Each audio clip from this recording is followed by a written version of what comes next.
Y'all, the energy that we're going into now, I don't know if you can feel it. It's real light and it's real um easy. Is that the best way to say? Sorry about the tear in the eye. I am not crying. I have really bad allergies and sometimes they water a lot. So it's so interesting because as I was thinking like what I'm feeling in this energy. I'm just very grateful. I'm grateful to my journey. I'm grateful to the things that I've gone through. And I wanted to share this with you guys because I've been telling my story online to the public, and which I have never spoke of it like on public ever. And so this is 20 years later, but I have been doing during this time, I have been doing a lot of reminiscing on life and my journey and how beautiful and how magnificent it's been and how wonderful my life has been, even in the hard times, because it always navigated me into a more consistent, beautiful way. And when I sat down and I did an evaluation and checked the boxes and dotted the I's and crossed the T's, I truly realized that everything that I have wished for in my life, I have gotten it. But each time you succeed and you elevate, you're going to have a period of time of trial. And that trial is trial and error. It's giving you an opportunity to see things that's not working for you and then to also see the things that are working for you. That's the beautiful thing about life. It's not just taking, it's always giving. And like I said, with my when I was speaking about my story, I was even thinking about the time when I was in that shelter. Later, years later, they reached out to me and they asked me, could I go and speak to the women that were in that shelter, because I was a success story. I went from homeless to owning my own business, and literally I didn't have a lot of help. In fact, I had a lot of naysayers to tell me that, oh no, your situation's too dire and grave. Is no way you're gonna yeah. I had a lot of naysayers. So if you have people in your life that are naysayers, you gotta let them go. That don't mean you don't love them. That means that you gotta move them aside because they're in your way of your growth. You gotta separate the wheat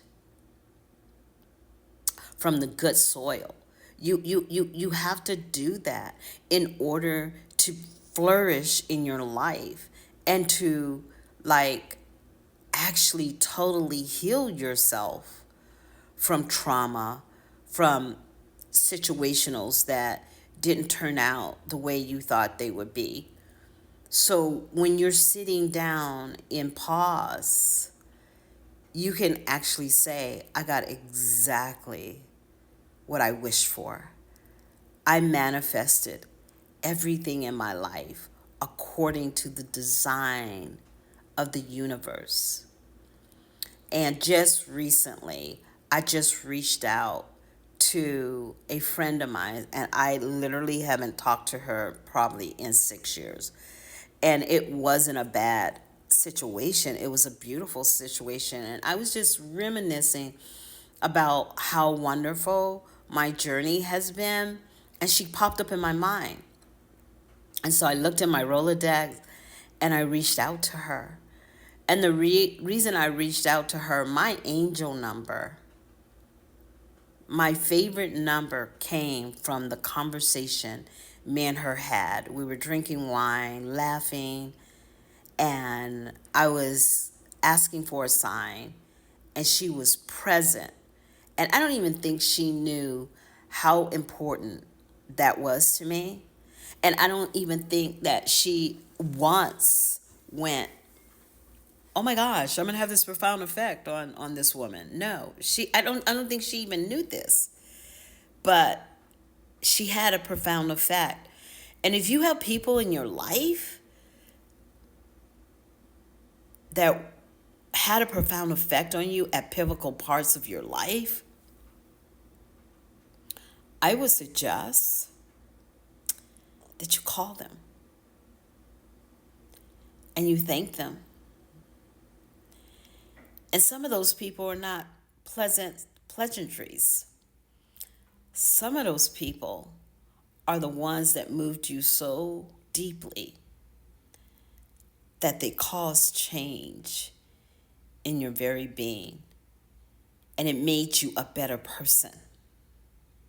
You became a better person. You could identify with human beings better because of the experience you went through.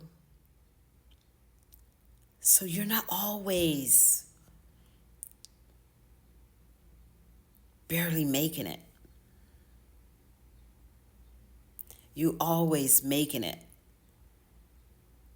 because they can barely figure you out. And that's a good thing. You don't want everybody to know your moves. And show do they even deserve to know your moves.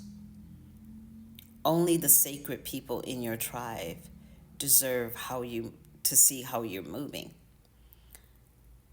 And yes, as a Scorpio, I keep my circle very small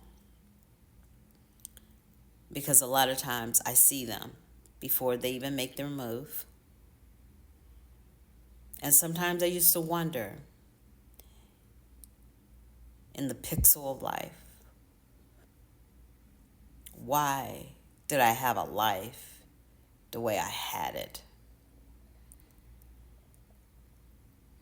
And the universe is so magnificent when it's painting the tapestry of life for you. If you look at it in a different view, you see it is a masterpiece. I'm just saying.